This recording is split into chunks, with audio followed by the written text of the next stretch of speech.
is Julianne Meyer, and you are watching Own Your Wellness. Okay, so I just had a sneezing attack a moment ago. I think there's a lot of dust in my place because I keep sneezing, and I'm not outside. My allergies are not that bad, and only seems to be in certain places. And I just turned my fan on. Seems suspicious. Anyway, all right, so let's get started because we got a lot on the table today. We're going to be talking about the zone of comfortable and how to not be lured into its clutches because it is an illusion and it can keep you from having the most fabulous life ever. So most people think, I just want to be comfortable. I don't want any sort of problems. I just want it to be easy. And that's what we think that we want. That's genuinely what we think that we want as human beings, is to feel comfortable and not have any sort of issues and problems and things to deal with, and just everything come naturally, almost like Pollyanna and like skipping down the, rainbow path or whatever. But the reality is most people don't actually want that. That's when people get really bored. So first, before we get into like the whole comfort zone and stepping out of it, a lot of people don't even realize that they're in it because they're not necessarily that self-aware. And you know what? I have been one of those people. So I can't really say anything. I mean, I'm, speaking from my own experience as well as from what I've seen from other people.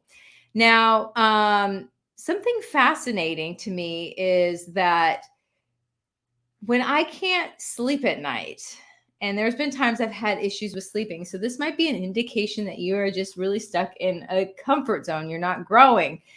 Is I can't sleep. And it's because I basically didn't expend enough energy during the day, that my mind is still, racing, that kind of a thing. Or another indication that maybe you are stuck in the comfort zone and not really realizing it is, like I said, I think in the promos, you could sit there and watch Netflix all day or just veg by the pool all day and still not feel rested, still not feel rejuvenated, still not feel like, you're ready to take on the world again. You just somehow still have that sort of uneasy feeling. And, that is because you're not actually rejuvenating yourself. You're just trying to escape what you think you're trying to escape. So that's a whole nother story. We can get into that in a little bit. But really, the comfort zone is this place where we think we want to be and like that people strive for. But I've been blessed, and this is a personal story, and I love to share this one because it really illustrates what's possible and what, I wasn't even aware of. And it took me years to figure this out. So you don't need to take years to figure this out, because you can just use my experience as your own, as a learning tool. So when I lived in Italy, I obviously didn't speak Italian in the beginning. And so I was uncomfortable all of the time. All my favorite foods weren't there. I didn't speak the language well. I didn't really know anybody. I wasn't, my entire life had been upended. Mind you, I chose this too, so I didn't really have anything to complain about. But, all these things, I was just constantly uncomfortable. And I couldn't even really watch TV because to escape, because it was all in Italian, and I just listened to it all day. But the thing is when I moved back to New York after living in Italy for as long as I did, it was fascinating to me how quickly I just fell back into my old patterns of being comfortable, of, if I was not in a good mood, I would self-medicate with food, fast food typically, or turn on the TV and try and escape whatever it was that I was dealing with. I mean, these are all things that we all do from time to time, but I didn't have those options when I lived in Italy. Nothing that I would use to soothe was there, except for maybe alcohol, but I didn't have a drinking problem then. So that really wasn't, something that was like a day-to-day thing. So, or too much of a thing. Anyway, and it took me years because I missed Italy so much and I couldn't figure out what it was. I mean, granted, yes, it's Italy, but it's different when you live somewhere than when you're just visiting, So the point though is I realized that I was slightly uncomfortable 99.999% of my life living there, at least in the beginning. And it was so much more, I felt so much more alive. I didn't have to take any sleep aids the entire time I was there, and I have almost my entire life. But when I was living there, I didn't take anything at all.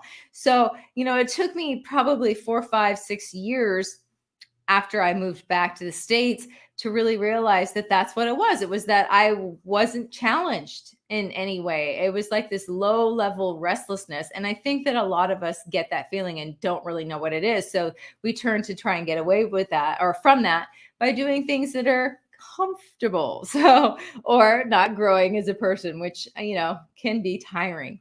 So, anyway, my point though is that I've really had this beautiful experience of living outside of my comfort zone for an extended period of time. And it was literally the best time of my life up until now. And that's because now I'm living outside of my comfort zone. Again, granted, there's beautiful things going on in my life, but there's always been beautiful things going on in my life. And there is in yours too, if you look, right? So that's kind of a problem, is when we don't even realize we're in this comfort zone. And we just get so used to the status quo that we just keep doing the same things over and over again. I remember when I lived in New Jersey, my boyfriend and I, we used to we do the same thing. We go to work and we go to the same restaurants and have the same drinks, the same food, the same everything. It was just kind of like a routine. Everybody knew who we were and it felt really comfortable. And I was also really antsy, and it's not that I wasn't grateful for the time and the experiences. It was just that it wasn't anything new. It was all comfortable. It all became new. And if you ever think about too, like, people that are extremely wealthy, that they can just buy whatever and do whatever, that doesn't mean that they're happy, right? Now, money can't buy you happiness. That's true, but it sure does help. I don't know about you, but it can help pay for experiences, and that's pretty amazing. But anyway, I've been chatting on for a minute here, and we've been talking about how, what the comfort zone looks like and how you might not even realize that you're stuck in it. But it is time for us to go to a quick commercial break. So we're going to be back in just a minute.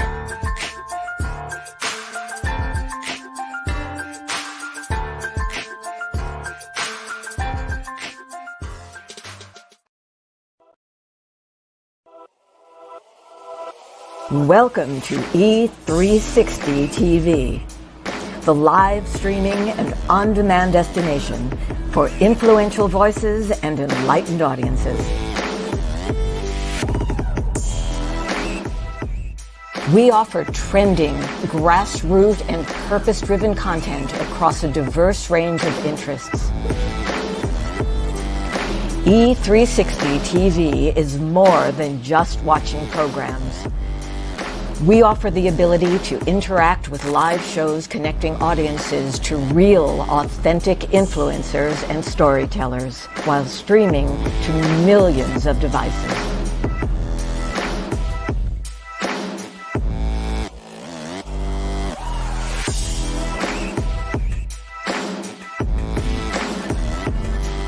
Real experiences. Raw conversations. One destination for it all. E360 TV.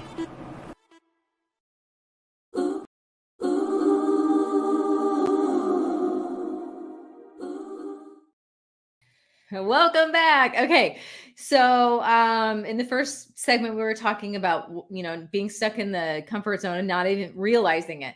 But here's something that I find interesting. When you feel like you're in flow and you are, I don't know, just sort of everything makes sense and it's just coming to you. I know you guys know what I'm talking about. But anyway, the reason why I'm mentioning that is because I got my phone out here.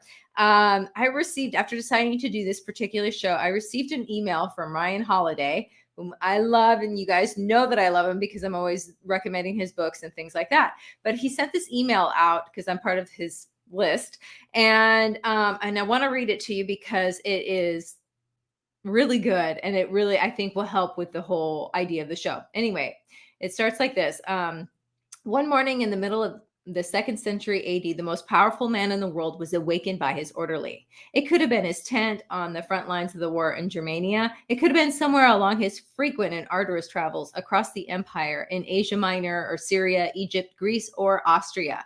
But chances are it was at the palace in Rome. It was early, so early. The sun still hid. It was cool and dark and quiet. Like any normal person, a deep part of Marcus, as in Marcus Aurelius, did not want to wake up, instead wanting to hunt, and this is a quote, huddle under the blankets and stay warm, as he would say. It was nicer there, easier there. But then he caught himself. Is this what I was created for? I just love that. He said to himself, was I created to feel nice, to have it easy? And then he said, I have to go to work as a human being. And then he hauled his feet up onto the floor and he said, don't you see the plants, the birds, the ants, and the spiders, and the bees going about their individual tasks, putting the world in order as best they can? He said to himself, but also to us. And you're not willing to do your job as a human being?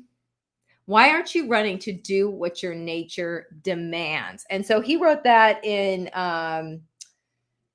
his meditations. And I just love that, because it's like, we only have so much time here on this planet in this meat suit to do and experience life as a human being. And I know what it's like to wake up early. Drew called me for the longest time his spiritual farmer, because I would get up at 4:30 religiously to get to work right away on personal stuff. Life of an entrepreneur. But anyway, the point though is that if you think about it, it's like, okay, one of the greatest men who ever lived had the same exact issues as I deal with. So it's not, I mean, it's universal. We all deal with this, I don't want to, and just stay comfortable and things like that. But really, who are you to, and I'm speaking to myself here too, but who are we not to live up to our biggest, best self? Because at the end of the day, at the end of our lives, are we going to be glad that we sat there and didn't challenge ourselves or grow as a person? Or are we going to, be glad that we sat around and watched TV and played video games and scrolled social media, and that's what we did with our lives? Because, as you guys know, I have lost so many people at a super young age, and young for me, but young for them.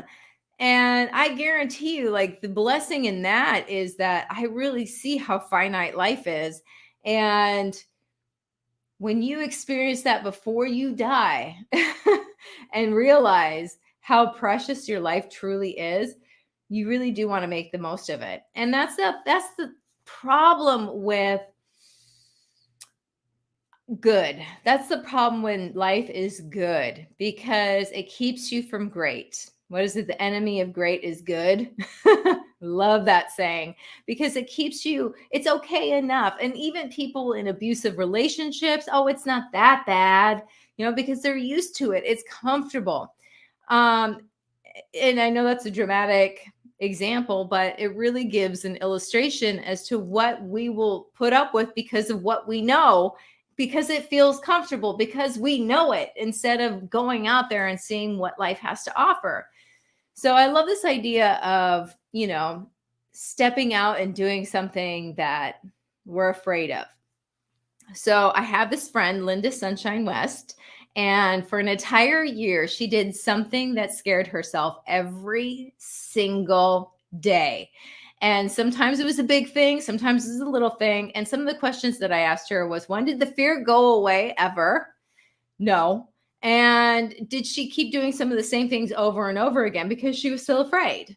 Yes. So here's the thing, like, the fear doesn't go away, and it's so close to excitement, that feeling. It's the adrenaline, all the bodily functions are exactly the same for fear as for excitement. So it's just what we label it that makes it so. So wouldn't we want to live a more exciting life, as in something that we choose? Or do we want to live an exciting life where we get lost in somebody else's dramas, and I'm referring to TV or social media or any of that, so I want everyone to really think about the comfort zone, and if they're willing to step out of it. Are you willing to step out of it to live an even greater life? You can have the best life ever, but there's always something. That's the beautiful part about it. There's always something more you can experience. There's always something more that you can do with your time. So with the new year coming, it's a great time, and obviously the calendar is just a calendar. It doesn't mean anything. You can start anytime. In fact, yesterday's the best time, right? Next best time is today. But a lot of people are gearing up for the new year, and it would be really amazing if we could do something as like a challenge to be out of our comfort zone on a regular basis. I'm not saying you have to live outside of there like I did, but once you get a taste of it, and then you really realize how that excitement, that underlying just kind of, I don't know, bubbling fun that pops up with it. It's pretty amazing. And I don't want anyone to miss out on that, because we are trained to believe that the middle of the road is good, and just, comfortable is what we're striving for. But that's boring. And it's kind of like putting your ladder up on the wrong building, climbing all the way up and realizing you're on the wrong building. You can build a life of comfort and then realize, oh crap, that's really not what I want. So I want to bring this to people's attention, because it would be really disappointing to get to the end of your life, and realize, yeah, I was comfortable. I wish I wasn't. Because most people regret the chances and the things that they didn't do, as opposed to the things that they did. We all know this. I mean, it sounds kind of trite, but it's so freaking true. Oh my goodness, it is so true. It's not even funny. All right. So once again, it is time for those commercial breaks. So we'll be right back in just a minute.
There I go. Adjusting myself. Live TV. Woo! Anyway, welcome back, everyone. In case you're joining us now, my name's Julianne. You are watching Own Your Wellness, and we're talking about the comfort zone and the dangers of it. But that's all fine and dandy. But how do we get outside of it? Because, we can talk about it till we're blue in the face, but really, how do you get outside of your comfort zone? It's not easy, right? So, there's different ways that you can do this. One way that I really love, I took from Jack Canfield, one of the original authors of Chicken Soup for the Soul.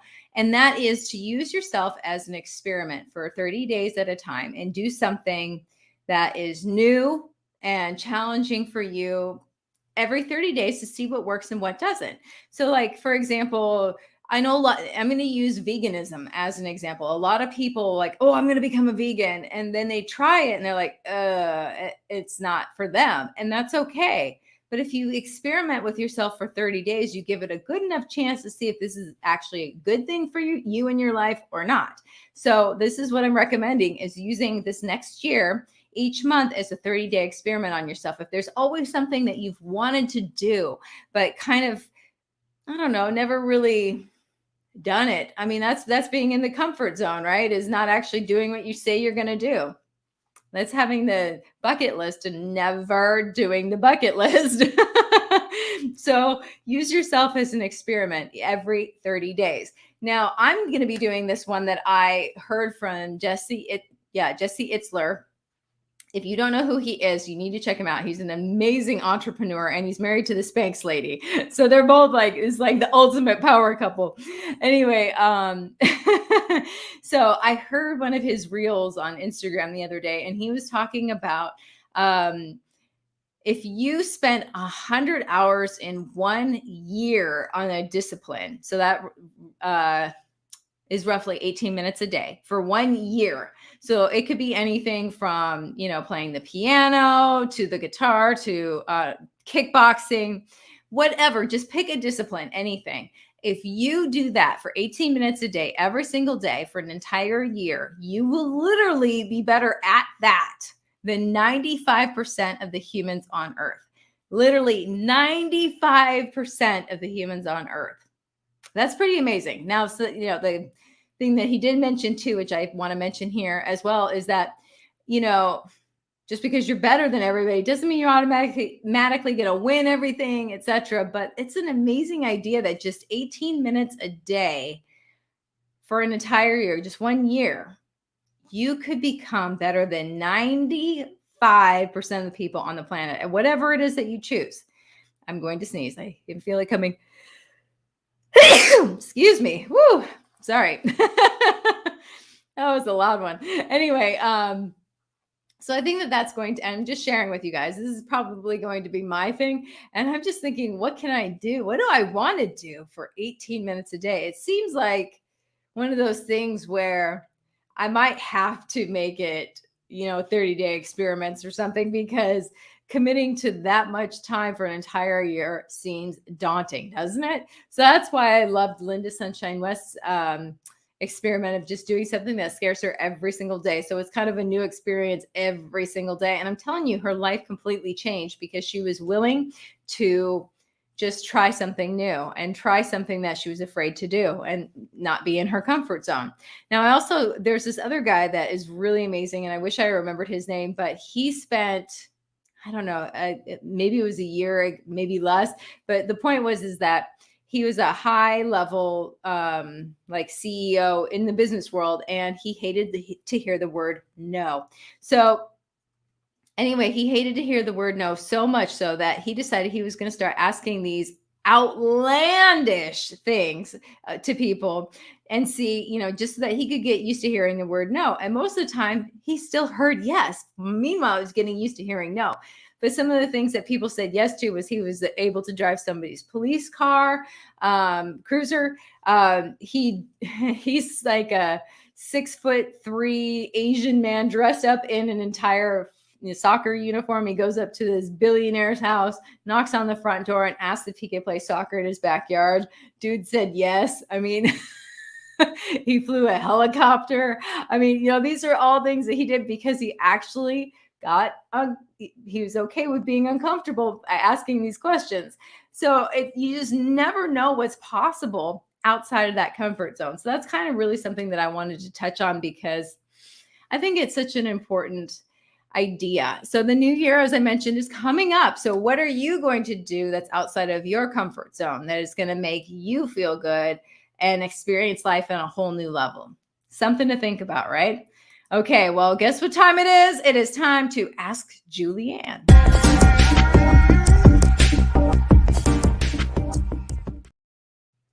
All right, I love that music. I know, I keep saying that. All right, I've got the bowl of questions. We don't have a lot of them today, but I think they're good ones. So, first question up is, how can I practice mindfulness? Ooh, that's a good one. Okay, so most people think of mindfulness, as like meditation and sitting there, in the lotus position, kind of like the guy on the Ask Julianne. And that's not necessarily what mindfulness is. It's actually paying attention to being where you are. So what do I mean by that? It might not make a lot of sense, but think about, have you ever driven past your own exit because you were so busy in your thoughts? You thought you weren't in your body, you were in your head, in your mind, you weren't actually in your body experiencing driving the car. It was just autopilot while you were all living up in your head. So mindfulness is living inside of your body and being present to what is happening at that particular moment. It can be a lot more challenging than we might think it is, because there's a lot of things we try and avoid, uncomfortable feelings, things like that. So something to keep in mind is that. But how can you practice mindfulness? Okay, well, there are a few different ways that you can just instantly come back into your awareness. There's a few different things like, here's a good one. Whenever you forget who you are, just say hello to yourself in your head. Hello, hello, hello. And they'll bring you back into who you're being right there in that moment. And you can realize that you're the person who is listening to that voice answer or say hello. So that's one way to stay mindful and to get you right back into the present moment like that. Other things that you can do to be mindful are things like taking a different way to work. Always switching up your routine a little bit so that you're not on autopilot. That will keep you in the present moment. It's a lot easier. Now, it's amazing how hard it is in the beginning, because we just so automatically go and start doing things that we always do without really giving it much thought. So the easiest way is to just switch things up. So you have to be paying attention when life is going on. Or you could do what I do. You could go live in a foreign country and not speak the language for a while. And then trust me, you're going to be pretty mindful, because you have to be aware of everything. All the things that we take for granted, like being able to communicate with other people, is gone. So, these are all things that can help you stay mindful, is just to remember where you are at that moment. So for example, I walk my dog the same way all the time. I mean, there's a few different walks, but we go on the same ones over and over again. Well, I could just do it, or each time I look for something new that I haven't noticed on the walk. Now, this is actually something I did on my own, but I learned about it too after the fact from a Buddhist monk. And he was telling me about how they always, when he lived in the monastery, they walked the same way every single day at the same time, day in and day out. And it was so boring. But one of the things that they would do so that they would stay mindful is to look for something that they hadn't noticed before. So that's really the important thing about mindfulness, is actually being present at that particular time. And the best way to do it is to make it so that you have to. Then it starts to become a little more natural, is what I'm getting at. Okay, next question. What do we have here? It's going to be a good one. I can feel it. Oh, do I have to exercise every day? Well, I think that this question needs to have a different sort of answer before I answer that. There's a difference between exercise and movement, and they're all good. Do you need to go and work out at the gym hardcore every single day? No, you don't need to. You need to listen to your body. Do you need to have movement in your life every day? Absolutely. Oh my goodness, you need to have movement. That is the important thing, is movement. So get up, walk around. If you have your pet, walk your pet. I have a cat too. I walk my cat. Seriously, he goes in a little backpack. But anyway, no, you don't have to exercise every single day. But it also depends on what your goals are. And you need to support your body with the right nutrients, the right amount of water, and also the right amount of sleep. And that's different for everyone. So make sure that you're paying attention to what is working for you. If you're suddenly feeling tired, then there's something that is not quite right, and you need to figure out what is out of harmony. I don't like the word balance, because I feel like that's easy to drop things, but harmony works, because harmony is harmony, right? All right. So let's see, what else do we have here? We have got another question, and it is, what are some ways that I can improve my memory? I get this question a lot, surprisingly. And it always is a good one, because I do have a lot of clients that are older, And so, memory is an issue as you get older. I mean, it is for everyone, but it's different as you age. So, some things that you can do to improve your memory. One is to play memory games, which is so much fun. There's those mind, I don't even remember the name of the one that I'm thinking of, but there's ones that you can purchase or even for free online where they'll give you different things and it's kind of like a grown-up version of match, that matching game where you flip over the card and then you flip over the matching one and try and make as many pairs as possible. It's similar to that, but that's one way you want to play games and things like that. So one of the best ways to keep your memory good and improving is to keep learning. So if you're not going to be playing games, and it doesn't have to be a memory game, by the way, it could be just anything that requires thinking, like, a card game, for example, or mahjong, or I don't know, bunko, I guess. Bunko is a big thing I hear. I've never played it. I don't know. But yeah. But the other thing is, like I said, to keep learning and learn something new, educate yourself, because if you keep your mind working, then it will keep working, right? Makes perfect sense. Reading is a good way to keep your, memory up. What are some other things? Oh, drink plenty of water. I know it sounds silly, but if you are dehydrated, your memory is not as good. Sleep is important as well to improve your memory. Make sure that you're getting the right amount for you, enough of it, and quality sleep is important. So you might want to invest in, those little nightshade things so that you don't have extra light in your room so you sleep better, or make a rule that there's no electronics in your room after whatever time, that sort of thing. But your sleep is super important. And these are all things that anybody at any age can do. Another one, of course, is nutrition.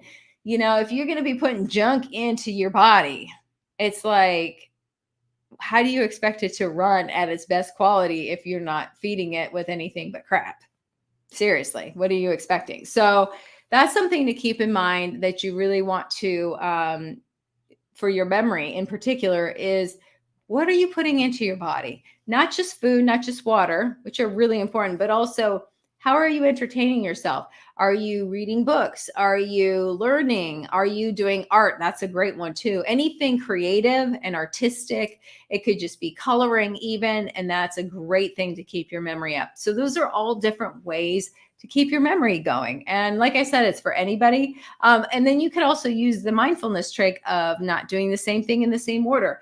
So, for example, I pretty much always wake up, brush my teeth, walk my dog, come make a cup of coffee and feed them. But what if I switched up that order a little bit? That would help with my memory because I have to remember what's next. Perfect sense, right? Okay. We are going to do one more measly question for Ask Julianne. Oh, how can I up my water intake? I love this question. I get this question a lot. Surprise, surprise. Here's the thing about the water is a lot of people don't realize that what they're eating contains water or doesn't contain water. So if you are eating processed food, you are dehydrating yourself. And also because there's not any water in there. But if you're eating fruits and vegetables, there's water in there. So one of the easiest ways you can up your water intake is to start eating live food. And obviously you picked it, so it's not technically alive anymore, but you know what I mean? It's not, bread and baked to death and all that. So yes, vegetables are a great way to up your water intake. Fruits as well. That's a great thing too. Some other things too that you might want to consider is, getting one of those bottles that will tell you like how much you've actually drank. Because if you're not aware of how little or how much you drank, then it's probably a lot less than you think. And it's great to have an idea of where you are and where you want to go, right? There's also these apps on the phone that you can get that will remind you to drink water. So that's a great thing too, to get you to start upping your water intake. The other thing too is have a realization that you're going to be going to the bathroom a heck of a lot more than you used to, at least in the beginning until your body gets used to it. And then the more water that you drink, the more thirsty you're going to become, which is the most odd thing ever. But try and stop drinking water, not too close to bedtime, because you don't want to wake up in the middle of the night to have to go to the bathroom, which, I do from time to time, which I never used to. I guess I'm getting older, but not everybody has that privilege of getting older, right? So that's something to think about, is doing that. But some ways, like if you don't even like water, add some fruit to it, add some lemon, some lime, some mint, something to sort of alter and make it more fun. Another way that you can, if you really hate drinking water, is get yourself a fun glass or a fun straw. A lot of people drink more out of a straw than they do out of the glass. So if you want to up your water intake, trick yourself into it. Start drinking out of a straw. It makes it much faster and quicker and easier. So those are some ways that you can actually improve your water intake. All right. Whew, there we go. Well, guess what time it is? It is time for us to go to another commercial break.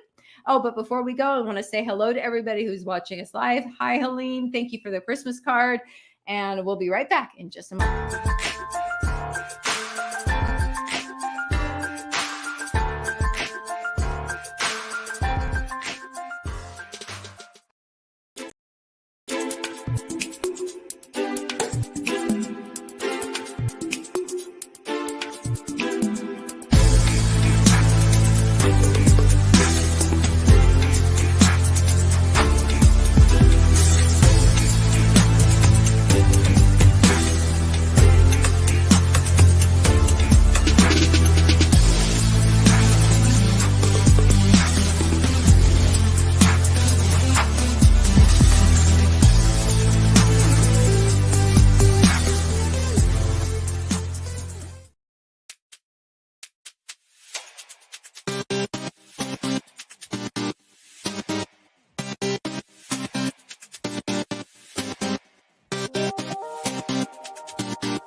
So I was so excited during the commercial break. I was thinking I forgot to drink my water. So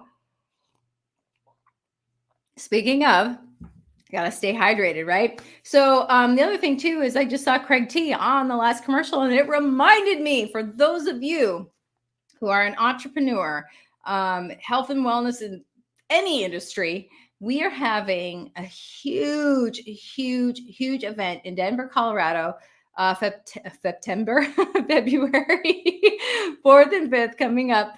And we'd love to have you as a guest. So you can message me on ownyourwellness.net or connect with me on Instagram at Julesanne Meyer, and I will get you a VIP ticket. It is going to be an amazing event. It is 2 days, and it's learning, it's growing as an entrepreneur. You will walk away with so many gems. It is definitely worth the time, the energy to go.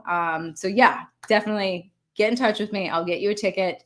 Anyway, so it's exciting. I'm excited for it. But now it is time for some tips and some tricks for everyone.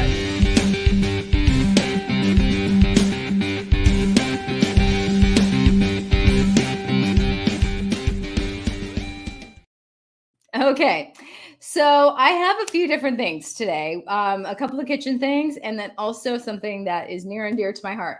So for those of you who don't know, I have just started this new skin regime, and I've been learning a lot about skin, because when I get into something, it's really, I don't know, I get obsessive over things. So let's just be real. That's what it is. But anyway, you go through this whole process of purging. Your skin does this purging thing, which is really disgusting and not fun. And it's like, I don't like looking at it, but I'm almost halfway through the purging process, which is great. But part of that too is, moisturizing. I'm thinking it's wintertime, and my skin in particular happens to be dry because of this new thing that I'm doing. But have you ever heard of slugging? I know, like the slugging. So what you do is, and it can be a little bit controversial, so I'm going to talk about it a little bit, but it does work. It's pretty amazing if you do it carefully. So slugging, just wanted to say that. So what you do is you wash your face with something like a gentle cleanser of sorts. CeraVe seems to be like the favorite of dermatologists. I like things like Beauty Counter as well, because they don't have any products in there that harm you. But you just wash your face with something, and then you put on a lotion. I use the CeraVe, which is also recommended by many, many dermatologists, daily moisture lotion. It's just something that is very much, it's light. It doesn't have a lot to it. And then there's also this beauty counter stuff. This one is for your body, but I use it on my face too, because why not? And it's so good for you. So anyway, you put that on, and then you take something along the lines of, you can either use Vaseline, and then there's the best one though is Aquaphor, and you put this over your skin, like on it, and you sleep with it like that. So your face is like all shiny, like slug slime, hence slugging. But so what that does is the Aquaphor or the Vaseline locks in the moisture that you put on your skin. So if you put on something like this, it's going to lock it in there. And anything that you put on underneath like the Aquaphor, for example, it makes it about 10 times stronger in potency, because it has nowhere to go except for inside your skin. So yeah, that's a really, really great way to deep moisturize. Now, the reason why you have to be careful is, I've seen some videos on YouTube about like doing this to get rid of blackheads. And that's part of the reason why I was talking about, what's it called? Purging, skin purging, because sometimes this happens with skin purging.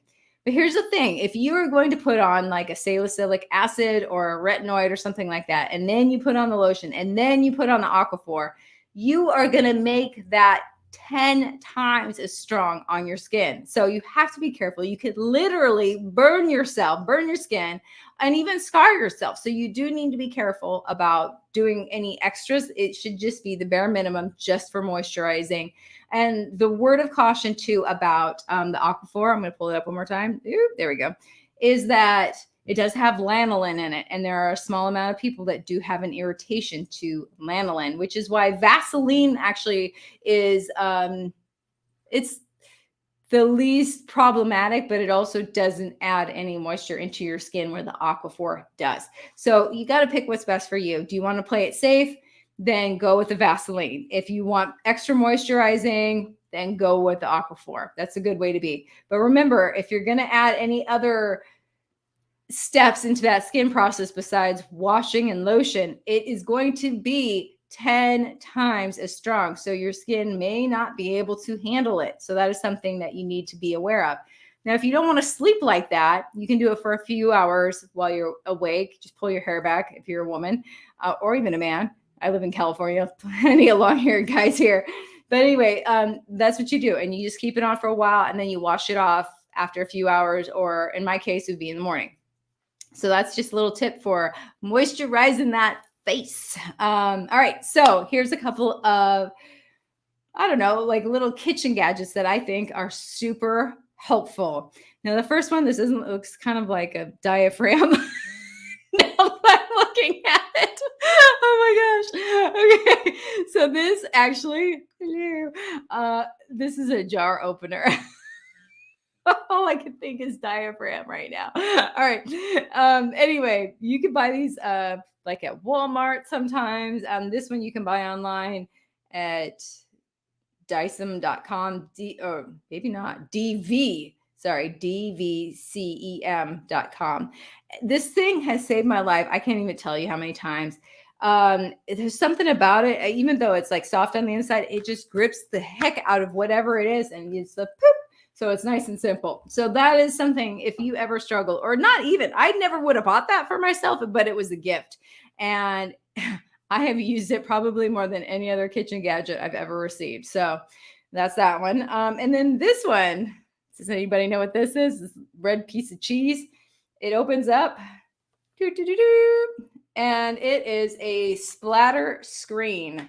So you put this on. when you're cooking things that splatter, for example. So you can even put it on like halfway, or you can open it up so that on the side, sorry, this is kind of hard to show, but it opens up so you can get in there while you're trying to cook. So this keeps your kitchen a lot cleaner.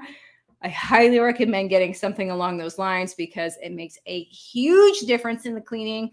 And also, yeah, just in the cleaning, it's amazing. It's a lifesaver. And the other thing too, that, you know, if you don't want to buy another kitchen gadget, or you don't have room for it in your kitchen, you can also use a saucepan, you know, the ones with the high edges, and whatever you're trying to fry up, put it in there so that you have those high edges to keep the grease in, whatever it is. Hopefully you're not, you know, frying up too much stuff. But you know, I use this kind of thing for like pasta sauce too, things like that. So, or like soups that tend to like bubble over. So that's something that you can think about. All right. So those were my tips, my tricks, and all of that for today. And guess what? Guess what? It is time to figure out what my book picks are for the day.